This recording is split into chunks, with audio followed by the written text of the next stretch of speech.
नमस्कार, जोहार। खेल जगत के इस कार्यक्रम में आपका स्वागत है।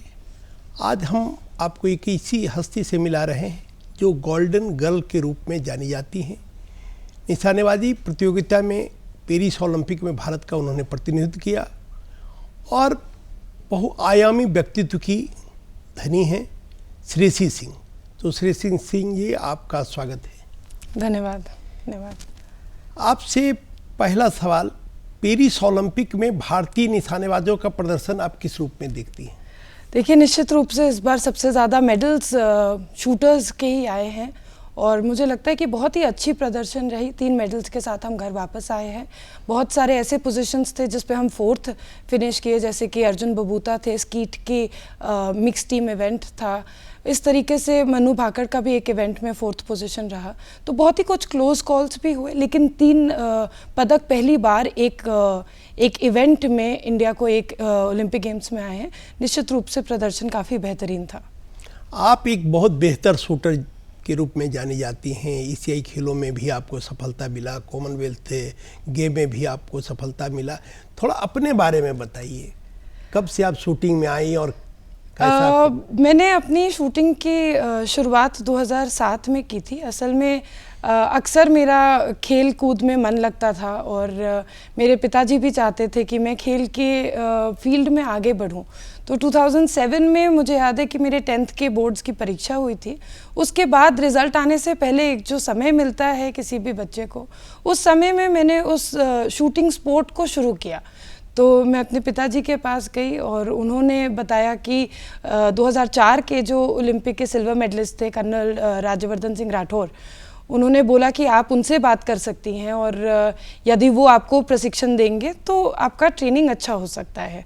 तो हम लोग प्यार से उनको चिलीदा कहते थे। मैं उनके पास गई, मैंने उन्हें बताया कि उनका डबल ट्रैप का जो इवेंट है मुझे बहुत अच्छा लगता है, मेरा मन है कि मैं उस खेल को खेलूं और यदि मेरा प्रदर्शन अच्छा रहे तो मैं बिहार के साथ साथ भारत का भी प्रतिनिधित्व करना चाहूँगी। इस तरह से कुछ शूटिंग की कहानी शुरू हुई और 2008 में मैंने अपना पहला नेशनल मेडल जीता। 2009 में मैंने अपना पहला इंटरनेशनल मेडल जीता जूनियर कैटेगरी में। उसके बाद 2010 में कॉमनवेल्थ शूटिंग चैम्पियनशिप का मेडल जीता, नेशनल रिकॉर्ड बनाया और इसी तरह से मेरा आज 17.5-18 साल का करियर हो रहा है। ये जो शूटिंग है, हम अपने दर्शकों को बताना चाहेंगे कि श्रेयसी सिंह के पिता दिग्विजय सिंह भी भारतीय राष्ट्रीय राइफल संघ के अध्यक्ष थे और भारत सरकार में रेल मंत्री भी रहे। इनकी मां पुतुल देवी भी लोकसभा की सदस्य रहीं और इनके बाबा Kumar Surendra Singh rifle shooting association के प्रेसिडेंट रहे। 85 में जब कुमार सुरेंद्र सिंह राइफल एसोसिएशन के प्रेसिडेंट बने, तब से इस खेल का विकास देश में काफ़ी हुआ और शूटिंग आज बहुत लोकप्रिय खेल है और भारत का सबसे महत्वपूर्ण खेल है जहाँ ओलंपिक में हमको पदक मिलते हैं। तो श्रेयसी जी, जरा एशियाई खेलों में भी आपका प्रदर्शन रहा, कॉमनवेल्थ में, उसके बारे में थोड़ा बताइए। देखिए, जैसा आपने बताया कि मेरे परिवार को शूटिंग से हमेशा से जुड़ाव था, लगाव था। उस वजह से मेरा शूटिंग में आना मुझे लगता है कहीं ना कहीं लिखा हुआ था। लेकिन जब मैं शूटिंग में शुरुआत मैंने अपनी की तो मेरे दादाजी भी अध्यक्ष रह चुके थे, मेरे पिता वर्तमान के अध्यक्ष थे। उसके बावजूद उन्होंने मुझे कोई भी एक सॉर्ट ऑफ प्रिविलेज कभी नहीं दिया। हमेशा ये सीख दी कि अपनी मेहनत करके आगे बढ़ो। ये तक हुआ मेरे साथ कि क्योंकि शॉटगन आम बंदूक की तरह अवेलेबल नहीं रहता है इंडिया में परचेज करने के लिए, तो ये एक इम्पोर्टेड वेपन रहता है जिससे हम लोग निशानेबाजी करते हैं। हम बताना चाहेंगे अपने दर्शकों को कि शूटिंग में 3 तरह का आर्म्स का उपयोग होता है, एयर गन, राइफल और शॉटगन। जी, और इसी की सारी स्पर्धाएं होती हैं। जी, टोटल 3 खेल होते हैं, जिसमें कि पिस्टल होता है, राइफल होता है और शॉटगन होता है। मैं शॉटगन चलाती हूँ, जिसको आम भाषा में 2 नाली कहते हैं। 12 बोर की बंदूक होती है और ये जैसा मैंने आपको बताया कि इजीली अवेलेबल नहीं होती है इंडिया में। तो जब मेरे पिताजी ने मुझे ये बताया कि मैं अध्यक्ष हूँ और मैं तुम्हारा मनोबल ऊंचा रख सकता हूँ, लेकिन एक अध्यक्ष होने के नाते अगर कोई अलग से आपकी सहायता आप सोचोगे कि आपको मिलेगी, तो ये मुझसे संभव नहीं है। और मुझे याद है कि जब मैंने अपनी पहली प्रशिक्षण शुरू की थी, तो मैंने एक सीनियर खिलाड़ी हैं, 4 टाइम ओलंपियन रह चुके हैं, बाद में नेशनल टीम के कोच भी रहे, मंशेर सिंह जी, उनसे उनसे उनकी बंदूक उधार मांगी थी नेशनल चैंपियनशिप्स चलाने के लिए। और पहला कॉमनवेल्थ गेम्स 2010 में जो भारत ने दिल्ली में आयोजित था, वहाँ पर भी मैंने वही उधार की बंदूक से कॉमनवेल्थ गेम्स चलाया था, क्योंकि उस वक्त मेरे पास स्पॉन्सरशिप नहीं थी, पैसे नहीं थे कि मैं अपनी बंदूक अपने मेहनत से खुद से खरीद पाऊँ। कॉमनवेल्थ गेम्स के बाद, कॉमनवेल्थ शूटिंग चैंपियनशिप्स के बाद जब मेरे पास स्पॉन्सरशिप आई, प्राइवेट स्पॉन्सरशिप आई, तब मैंने अपना पहला बंदूक अपनी पहली बंदूक खरीदी और फिर आज भी मैं उसी बंदूक से चलाती हूँ। तो एशियाई खेलों में भी आपको पदक मिला, कॉमनवेल्थ के बारे में ज़रा बताइए, जब जहाँ आपने गोल्ड मेडल जीता और उसके बाद आपका नाम गोल्डन गर्ल के रूप में आप चर्चित हो गई बिहार में। विनय जी, देखिए, कॉमनवेल्थ गेम्स का जो मेरा सफ़र रहा, वो एक तरीके से बहुत ही इमोशनल सफ़र भी था मेरे लिए, क्योंकि 2010 में जो मैं भारत में कॉमनवेल्थ गेम्स होने वाले थे, मैं उसमें क्वालिफाई कर नहीं पाई थी तब तक। जून में मेरे फादर को ब्रेन हैमरेज हुआ और उनका निधन हो गया। तो आखिरी जो बात मेरे पिताजी से हुई थी, वो कॉमनवेल्थ गेम्स में जाकर पदक जीतने की या अच्छा प्रदर्शन करने की हुई थी। मुझे याद है कि जुलाई अगस्त के महीने में फिर से सिलेक्शन ट्रायल्स हुए और मैं कॉमनवेल्थ गेम्स 2010 में भी गई थी, लेकिन वहाँ पर मुझे सफलता यानी कि पदक नहीं हासिल हुआ। मैं 4th या 5th पोजीशन पे अपना इवेंट मैंने ख़त्म किया था। 2018 के राष्ट्रमंडल खेल में आप स्वर्ण पदक जीतने में सफल रही थी, उसके बारे में थोड़ी जानकारी दीजिए। देखिए, 2018 के जो कॉमनवेल्थ गेम्स थे वो ऑस्ट्रेलिया में गोल्ड कोस्ट में आयोजित थे और मुझे याद है कि 2014 में रजत पदक जीतने के बाद खुशी बहुत हुई थी, प्रसन्नता बहुत थी, बिहार के लोग गर्व मना रहे थे, लेकिन कहीं ना कहीं मन में लगा कि पिताजी का जो सपना था या बिहार का जो सपना था वो स्वर्ण पदक जीतने का था और रजत पदक जीतना सपना नहीं हो सकता। तो मुझे उसी वक्त पता था कि मुझे अगले 4 साल और कड़ी मेहनत करनी पड़ेगी और 2018 में अपने आप को स्वर्ण पदक जीतने के लायक बनाना पड़ेगा। और 2018 का जो कंपटीशन भी हुआ, बहुत ही रोमांचक कंपटीशन था, क्योंकि ऑस्ट्रेलिया में ही आयोजित था और ऑस्ट्रेलिया की महिला डबल ट्रैप शूटर थी एमा कॉक्स, मुझे आज भी याद है। हम दोनों का स्कोर इक्वल हो गया और इक्वल स्कोर होने के बाद एक sudden death type of shoot of होता है हमारे इवेंट में और उसमें जो पहला टारगेट लूज़ करता है वो वो 2nd पोजीशन पे आ जाता है। तो काफ़ी इंटरटेनिंग उस वक्त माहौल हो गया था। पूरी ऑडियंस स्टैंड में एक तरफ ऑजी ऑजी करके लोग चिल्ला रहे थे, नारा लगा रहे थे। हमारे परिवार के कुछ सदस्य, हमारी माँ, हमारी बड़ी बहन और साथ में कुछ पत्रकार बंधु थे जो भारत के लिए भारत माता की जय का नारा लगा रहे थे। तो मनोबल थोड़ा ऊंचा भी था, पिताजी का सपना था, मन में एक संकल्प था और इन्हीं सब चीज़ों को लेकर मुझे लगता है कि उस क्षण में मैं आगे बढ़ पाई और भारत को पुनः मैंने शॉटगन की स्पर्धा में महिला कैटेगरी में पहला गोल्ड मेडल जीतकर दिया।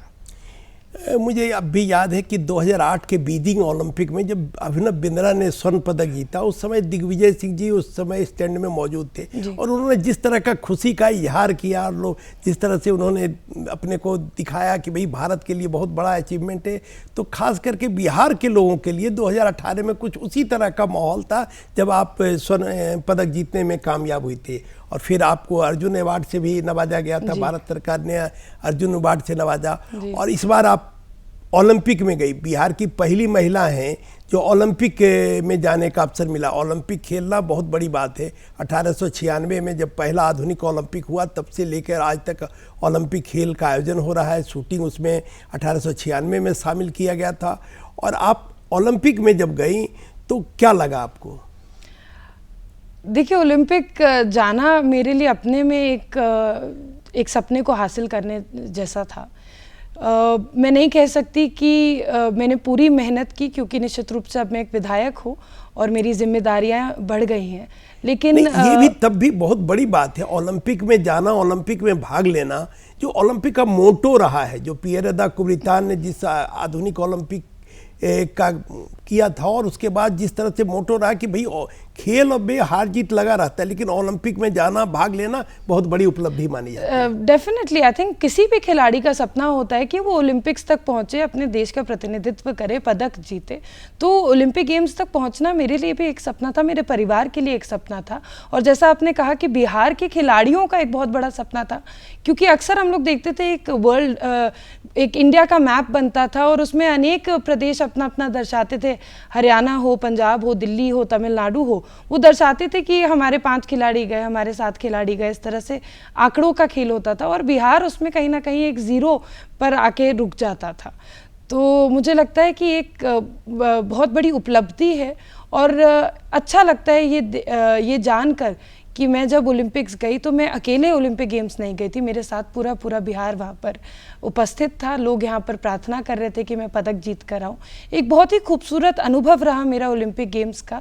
विधायक होने के साथ साथ मैंने शूटिंग पे पूरा ध्यान रखा, अपने विधानसभा क्षेत्र में मेहनत की और ओलंपिक्स तक पहुँची। तो एक लोगों का एक जो प्यार और आशीर्वाद था, उसका साथ मुझे निश्चित रूप से मिला। श्रेयसी सिंह जमुई से, बिहार के जमुई से भारतीय जनता पार्टी की विधायक हैं और ये पहली विधायक हैं जो ओलंपिक में भारत का प्रतिनिधित्व करने का जिन्हें श्रेय मिला है। तो इनको दीदी, विधायक दीदी के रूप में भी जाना जाने लगा। जो ओलंपिक टीम वहाँ गई थी उसी नाम से इनको पुकारा जाने लगा। और प्रधानमंत्री के साथ जब इन लोगों की बैठक हुई तो उस समय भी लोगों ने कहा कि भाई क्या निकनेम है, तो इन्होंने कहा कि मुझे विधायक दीदी। उसके बारे में थोड़ा बताइए। असल में क्षेत्र में अक्सर जो युवा वर्ग के साथी हैं, युवतियां हैं, वो मुझे विधायक दीदी के नाम से बुलाती हैं, क्योंकि उनको भी अच्छा लगता है और एक तरीके से वो रिलेट भी कर सकते हैं। इसीलिए जो सोशल मीडिया के माध्यम से जो मेरे टीम मेंबर्स थे, उन्होंने देखा कि सब लोग मुझे क्षेत्र में विधायक दीदी के नाम से पुकारते हैं, तो एक तरीके से मजाक में, खेल में उन्होंने भी मुझे विधायक दीदी कहकर पुकारना शुरू कर दिया। तो धीरे धीरे ये बात बढ़ती गई, तो पूरी टीम ओलंपिक्स में विधायक दीदी बोल रही थी। हॉकी के कप्तान को सरपंच साहब कहते हैं, उसी तरीके से मुझे भी विधायक दीदी का नाम मिला हुआ था वहाँ पर। इसी क्षण में जब प्रधानमंत्री जी के साथ हम लोग की मुलाकात हुई तो वहाँ पर इस बात पे चर्चा हुई। उन्होंने पूछा कि सरपंच भी है हमारे पास, ऐसे और कौन है जिनका इस तरह का निकनेम है। तो उस वक्त मैंने जवाब दिया था कि मुझे भी लोग विधायक दीदी बोलते हैं। तो प्रधानमंत्री जी को ये बात बहुत पसंद आई। वो मुस्कुरा के ये भी कहे कि चलिए ओलंपिक्स की टीम में भी हमारे पास सरपंच भी है और विधायक भी हैं। जी, आप तो राष्ट्रीय खेल में झारखंड में जब आयोजित हुआ था उसमें भी भाग ली थी। हम लोगों को आपका प्रदर्शन देखने को, आप सब यहाँ बहुत अच्छा इंफ्रास्ट्रक्चर। झारखंड में या बिहार में आप शूटिंग का भविष्य क्या देखती हैं? आई थिंक झारखंड में जो इंफ्रास्ट्रक्चर अवेलेबल है उसको और बढ़ाने की ज़रूरत है। शॉटगन की रेंज यहाँ पे बनाई गई थी, लेकिन वर्तमान में उसका कोई यूज़ नहीं है। और जहाँ तक मेरा नॉलेज है कि उस रेंज को अब वहाँ से मशीन्स वगैरह भी निकाल दी गई हैं। तो देखिए, जब तक स्पोर्ट्स को हम लोग पैशन के साथ जोड़कर इसके लिए काम नहीं करेंगे, तब तक स्पोर्ट्स को कभी बढ़ावा नहीं मिलेगा।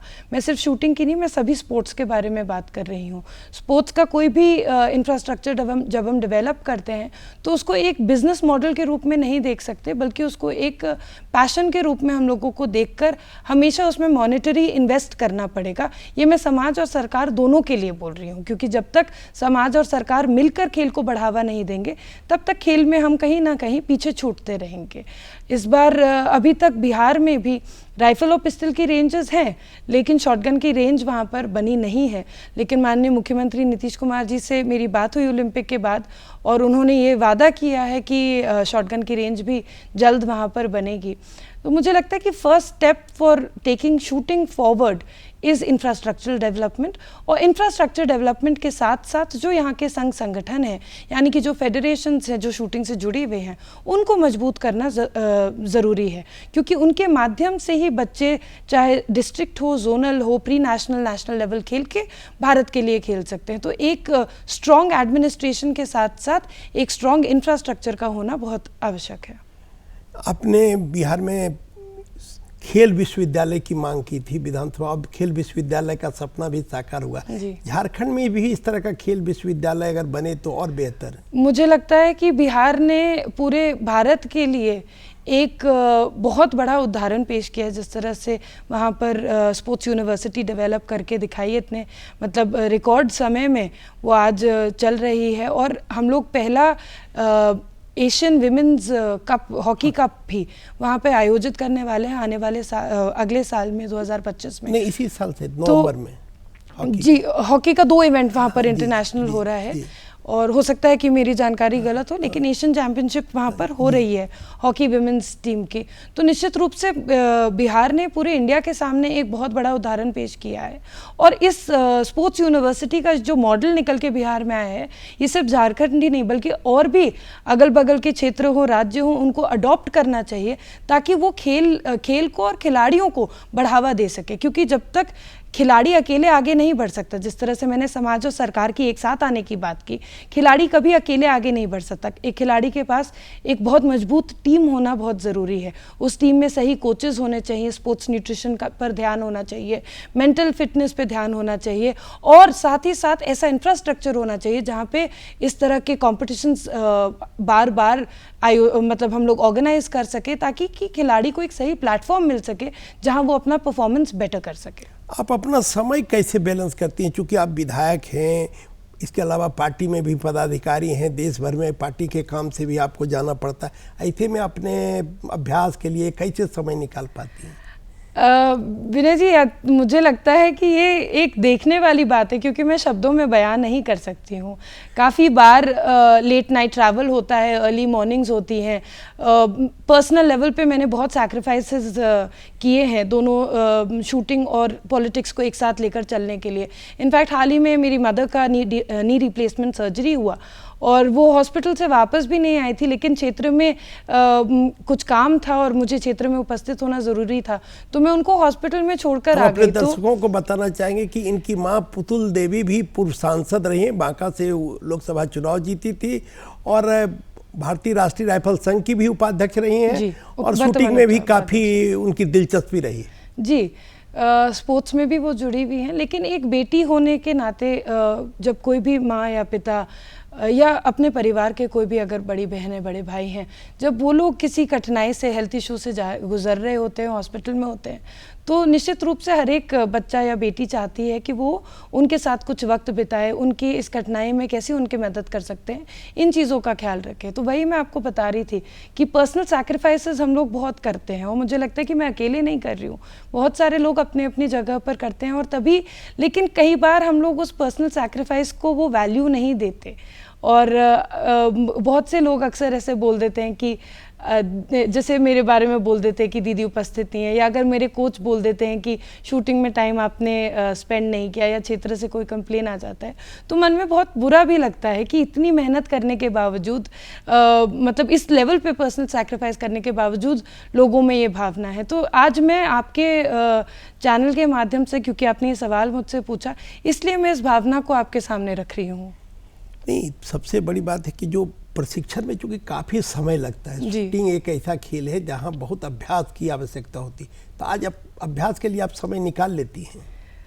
आई थिंक इंग्लिश की कहावत है ना, when there is a will there is a way, तो उसी विल के साथ हम लोग आगे बढ़ रहे हैं। बहुत बार होता है, आप जो समय की बात कर रहे हैं, अक्सर होता है अब तो देवघर, मेरे देवघर जो झारखंड में पड़ता है, बाबा बैद्यनाथ की नगरी है, वो मेरे विधानसभा क्षेत्र जमुई से काफ़ी नज़दीक है, मेरे आवास के दौर से काफ़ी नज़दीक। कभी वहाँ से आपके पिताजी भी सांसद हुआ करते थे, जब बांका में के अंदर देवघर विधानसभा क्षेत्र था, तो वो भी वहाँ के सांसद रहे। जी, पिताजी भी वहाँ पे शूटिंग रेंज भी उन्होंने बनाने का काम देवघर में किया। शूटिंग रेंज भी बनाए हैं वहाँ पर, ट्रेन स्टेशन के इतने बड़े बड़े प्रोजेक्ट्स वहाँ पर आए हैं। तो देवघर में जो एयरपोर्ट की सुविधा अब हम लोगों को मिल गई, उससे आना जाना और शूटिंग करना काफ़ी आसान हो गया है मेरे लिए, क्योंकि शूटिंग की प्रशिक्षण मैं आज भी दिल्ली में करती हूँ। तो दिल्ली से कई बार हम लोग सुबह में ट्रेनिंग करके दोपहर की फ़्लाइट लेकर अपने विधानसभा क्षेत्र में आधा दिन यूटिलाइज कर लेते हैं। तो इस तरह की व्यस्तता या टाइम मैनेजमेंट हम लोग करके आगे चलते हैं। और साथ ही साथ मैं निश्चित रूप से अपने ऑफिस का और अपने जितने कार्यकर्ता हैं, जो मेरे शुभचिंतक हैं, जो जमुई में हैं, बिहार में हैं, हैं, मैं उनका तहे दिल से धन्यवाद देती हूँ कि जब जब मेरी अनुपस्थिति रहती है किसी कार्यक्रम में या क्षेत्र में, तो वो लोग आगे बढ़ के इसको टेकअप करते हैं और उन प्रॉब्लम्स को जो मेरे वोटर्स को आ रही है या मेरे सपोर्टर को कोई प्रॉब्लम आ रही है तो उसको वो लोग टेकअप करने का प्रयास करते हैं। और जब अगर मैं कहीं बाहर रहती हूँ तो फ़ोन के माध्यम से, ईमेल के माध्यम से ये हमेशा हम लोग कांटेक्ट में रहते हैं। तो डेफिनेटली एक बहुत बड़ा सपोर्ट सिस्टम मेरे पास है जिस वजह से मैं शूटिंग को साथ लेकर पॉलिटिक्स में आगे बढ़ पाई हूँ। जमुई के लोगों को तो ये प्रिविलेज है या उनको आप कह सकते हैं कि वो आप जैसी विधायक को पाकर उनको लगता भी है कि भाई हमारा नाम, जमुई का नाम आप रोशन कर रहे हैं, चाहे विदेश में या देश में जहाँ भी आप खेलने जाती है तो जमुई आपके साथ जुड़ा होता है। तो ये तो जमुई के लोग इससे अपने को गौरवान्वित महसूस करते हैं। जैसे झारखंड से महंत सिंह जुड़े हुए हैं, तो अगर हम लोग बाहर जाते हैं, दक्षिण के राज्य जाते हैं, तो हम लोगों को बताना पड़ता है, रांची नहीं समझते हैं, लेकिन महंत सिंह कहाँ से हैं, महंत सिंह धोनी, तो तुरंत समझ जाते हैं कि धोनी।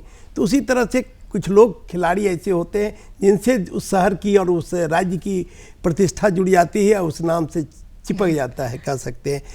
मेरा अगला सवाल आपसे है कि आप भविष्य क्या देखते हैं, खास करके 2028 का जो ओलंपिक है उसमें शूटिंग का भविष्य क्या रहेगा या किस तरह का भारत का प्रदर्शन हो सकता है? मुझे लगता है कि जिस तरह से मेडल्स आ रहे हैं, जिस तरह से खेल और खिलाड़ियों को बढ़ावा मिल रहा है, मैं सिर्फ इसलिए नहीं कहती क्योंकि मैं एक भाजपा की विधायक हूँ, लेकिन मैं अपने स्पोर्टिंग करियर में जो 17 साल का हो चुका है, मैंने देखा है कि किस तरह से नीतियों को जब बढ़ावा मिलता है, अच्छी नीतियाँ जब धरातल पर उतरती हैं, चाहे वो टॉप्स हो, खेलो इंडिया हो, वो सब जब धरातल पर उतरती हैं, जब इंफ्रास्ट्रक्चर डेवलपमेंट होता है, तो किस तरह से खेल और खिलाड़ी आगे बढ़ता है। ये मेडल टैली, चाहे हम एशियन गेम्स की बात करें, कॉमनवेल्थ गेम्स की बात करें या आज ओलंपिक गेम्स की बात करें, तो ये मेडल टैली बढ़ते जा रही है।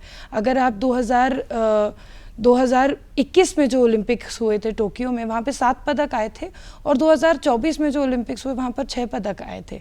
लेकिन मैं मानती हूँ कि 2024 में भारतीय दल का प्रदर्शन 2021 से ज़्यादा बेहतर था, इसीलिए क्योंकि जो नंबर 4 के जो फिनिशर्स थे उनकी संख्या बढ़ी है। और निश्चित रूप से वर्ल्ड चैम्पियनशिप्स, अभी हाल में जूनियर वर्ल्ड चैम्पियनशिप्स चल रहे हैं पेरू में शूटिंग के, और वहाँ पर आप देखिए कि हमने चाइना, अमेरिका जैसी कंट्रीज़ को पीछे छोड़ा हुआ है। और आज के दिन पर, क्योंकि अभी कुछ दिन और वो वर्ल्ड चैम्पियनशिप चलने वाली है, आज के डेट पे अगर हम वो टैली निकाल के देखते हैं तो India is the top country with the maximum number of medals. We already won 10 medals. तो निश्चित रूप से खिलाड़ी और खेल आगे बढ़ रहा है। शूटर्स का प्रदर्शन एक बहुत ही अच्छे ग्राफ से ऊपर बढ़ रहा है, मेडल्स आ रहे हैं, शोहरत मिल रही है, खेल को बढ़ावा मिल रहा है, जगह जगह पर पूरे भारत में इंफ्रास्ट्रक्चर डेवलप हो रहा है।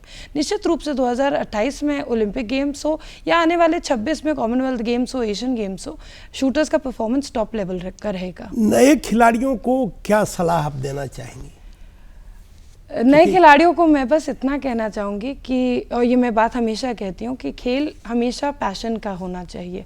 जब जब आप पैशन से आगे बढ़ते हैं, there is no shortcut to hard work. सभी लोग मेहनत करके खेल में आगे बढ़ते हैं और आप अक्सर ये देखेंगे कि जो सबसे ज़्यादा मेहनत करता है, दुनिया उसी को लकी कहती है।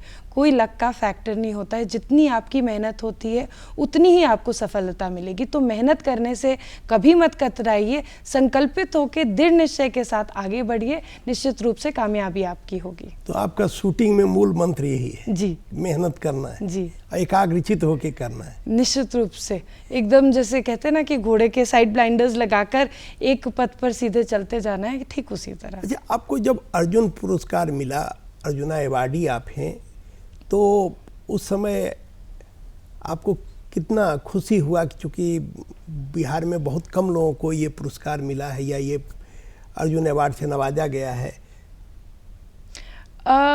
देखिए, अर्जुना अवार्ड जब मुझे मिला तो सबसे पहले मुझे अपने पिताजी की बहुत याद आई, क्योंकि कहीं ना कहीं लगा कि उनका इस दिन पर मेरे साथ होना मेरे लिए बहुत मायने रखता। लेकिन वो जहाँ भी हैं मुझे देख रहे हैं और मुझ पर गर्व कर रहे होंगे, तो बहुत ही इमोशनल पल था मेरे लिए एज अ डॉटर। लेकिन एज अ स्पोर्ट्स पर्सन मुझे खुशी हो रही थी कि बिहार की पहली महिला बन पाई जिसको अर्जुना अवार्ड मिला। और मुझे लगता है कि अक्सर, क्योंकि सोशल मीडिया के माध्यम से बहुत से ऐसे युवा हैं जो स्पोर्ट्स में जुड़े हुए हैं और मुझसे भी जुड़े हुए हैं, और वो लोग कहते हैं कि दीदी आपको देखकर हम लोगों को बढ़ावा मिलता है, हम लोगों का मनोबल ऊंचा होता है कि आपके पद चिन्हों पे चलना है। मुझे पूरा यकीन है कि जितना टैलेंट बिहार में, झारखंड में, हम क्योंकि एक ही क्षेत्र है, मैं इनको अलग नहीं मानती, लेकिन जितना टैलेंट हमारे इलाके में बच्चों का है, निश्चित रूप से आने वाले समय में बहुत सारे खिलाड़ी होंगे। आपके साथ तो एक चीज और जुड़ा है कि आपके पिताजी झारखंड से भी सांसद रहे, बिहार से भी सांसद रहे, झारखंड से भी राज्यसभा के सदस्य रहे, लोकसभा के भी सदस्य रहे, कुमार दिग्विजय सिंह जी। तो आपका तो लगाव झारखंड से ही। तो झारखंड के लोग, क्योंकि झारखंड में खेल बहुत लोकप्रिय है जी, और लोकप्रिय यहाँ हॉकी, शूटिंग, आज भी शूटिंग में बड़ी संख्या में लोग आ रहे हैं जी। और ख़ास करके आप जब से ओलंपिक में गई, कॉमनवेल्थ में गोल्ड मेडल जीती, तो हम लोग ये अनुभव कर रहे हैं कि बिहार झारखंड में भी लड़कियां बहुत तेज़ी से आ रही हैं। आप एक तरह से प्रेरणा स्रोत बनी। आपको क्या लगता है कि इस तरह का कुछ इंफ्रास्ट्रक्चर और बढ़ाने की आवश्यकता है बिहार में और झारखंड में? लाइक आई सेड, निश्चित रूप से इंफ्रास्ट्रक्चर बढ़ाने की आवश्यकता हम लोगों को है और ये काम सरकार और समाज दोनों का एक साथ आकर करने का है। और स्पोर्ट्स को हमेशा एक पैशन प्रोजेक्ट देखना चाहिए, ना ही कोई बिजनेस मॉडल की तरह से। तो उसमें पैसा यानी कि ज़्यादा खर्च होता है जब कोई भी इंफ्रास्ट्रक्चर बनता है, लेकिन infrastructure is the first step to promote sports. Jharkhand में जब भी प्रतियोगिता होगी या शूटिंग का, तो यहाँ आप अपना समय देंगे? निश्चित रूप से। आपने खुद ही बोला कि मेरे पिताजी का कर्म क्षेत्र भी रहा है। मैं खुद अपने आप को, मैं ये नहीं मानती कि बिहार और झारखंड अलग है, मेरे लिए ये मेरा घर जैसे ही है। और आप लोग जब जब याद करेंगे मैं हमेशा आना चाहूँगी। आप कोई खेल कॉम्प्लेक्स बनवा रहे हैं? जी, जमुई में सोनपे में एक 5 एकड़ की भूमि पर खेलो इंडिया इंफ्रास्ट्रक्चरल फंड के माध्यम से एक मल्टीपर्पज़ हॉल और साथ ही साथ एक ट्रैक एंड फील्ड का स्पोर्ट्स कॉम्प्लेक्स हम लोग डेवलप कर रहे हैं। जमुई के बच्चे जैवलिन थ्रो में बहुत अच्छे हैं। इनफैक्ट एथलेटिक्स के काफ़ी ऐसे इवेंट्स हैं जिसमें वो अच्छा प्रदर्शन कराते हैं। मैं ये भी बताना चाहूँगी आपको कि इस बार जमुई की बेटी ओलंपिक्स तक गई, पहली बार बिहार की महिला खिलाड़ी एक ओलंपियन बनी। साथ ही साथ जमुई का ही एक बेटा है जिनका नाम शैलेश है और वो पैरा ओलंपिक्स में पहली बार गए। तो मुझे लगता है कि जमुई के बच्चे वैसे भी स्पोर्ट्स से जुड़े हुए और उनको एक स्पोर्ट्स कॉम्प्लेक्स, इस तरह का अच्छा स्पोर्ट्स कॉम्प्लेक्स मिलना उनका हक है। अंत में और क्या कुछ कहना चाहेंगे आप खिलाड़ियों के लिए? खिलाड़ियों के लिए जैसे मैंने कहा कि अपनी पूरी लगन के साथ आप मेहनत कीजिए, आगे बढ़िए। कदम कदम पर आपको चैलेंजेस फेस करने पड़ेंगे, आपको सैक्रिफाइसेस करने पड़ेंगे, उनसे कभी मत कतराइए। मनोबल टूटता है हमेशा, कभी भी ज़िंदगी एक सामान्य नहीं रहती है। और खेल एक बहुत ही बेहतरीन क्षेत्र है जो ये सिखाता है कि जब ज़िंदगी में हार सामने आती है या हार का सामना करना पड़ता है तो बिना मनोबल तोड़े अपने आप को फिर से तैयार करके किस तरीके से ज़िंदगी का सामना करें। वो कहते हैं ना कि never, it doesn't matter if you fall down, it matters how you get up and walk back again. तो वो बहुत ज़्यादा ज़रूरी है। आप लोग डिटर्मिनेशन के साथ मेहनत कीजिए, आगे बढ़िए। हम जैसे बहुत लोग हैं जो चाहते हैं कि बिहार झारखंड के बच्चे देश का प्रतिनिधित्व अंतर्राष्ट्रीय स्तर पर करें, बड़े बड़े पदक जीते, बड़े बड़े अवार्ड्स जीते, जिससे हम सबका मन और हम सबका सर गर्व से ऊंचा हो। साथ ही मैं ये बात भी कहूँगी कि अक्सर हम लोग बिहार झारखंड को एक नैरेटिव सा बन गया है कि बहुत ही पिछड़ा स्टेट है और यहाँ के स्टेट के लोग जो होते हैं सिर्फ मजदूरी करने के लिए दूसरे स्टेट्स में जाते हैं। Let me assure you that Bihar Jharkhand is a very vibrant state. यहाँ के लोग बहुत अच्छे हैं, यहाँ के लोग बहुत मेहनती हैं। हम लोगों ने जितना कुछ आज भारत को दिया है, चाहे वो नालंदा यूनिवर्सिटी हो, चाहे वो आर्यभट्ट हो, चाहे वो मतलब इतिहास का अगर मैं शुरू करूँगी तो मुझे लगता है कि आपको एक और सेगमेंट मेरे साथ करना पड़ेगा। तो ऐसे अनेकों चीज़ें जो बिहार झारखंड मिलके पूरे भारत को दिया है। तो ये जो नैरेटिव है इसको हम लोगों को पूरे भारत में बदलने की आवश्यकता है। बिहार और झारखंड के लोग बहुत ही अच्छे और मेहनती लोग होते हैं, उनका सम्मान विश्व स्तर पर होता है। धन्यवाद। तो ये थी श्रीसी सिंह, 3 in 1 कह सकते हैं, ओलंपियन, निशानेबाज, भारतीय जनता पार्टी की विधायक और भारतीय जनता पार्टी की नेत्री। तो इन्होंने बहुत ही कीमती समय हम लोगों को दिया और बहुत ही अच्छी जानकारी इन्होंने हमारे दर्शकों को दी है। हम इन्हें धन्यवाद देते हैं और हम यहीं विदा लेते हैं। नमस्कार, जोहार।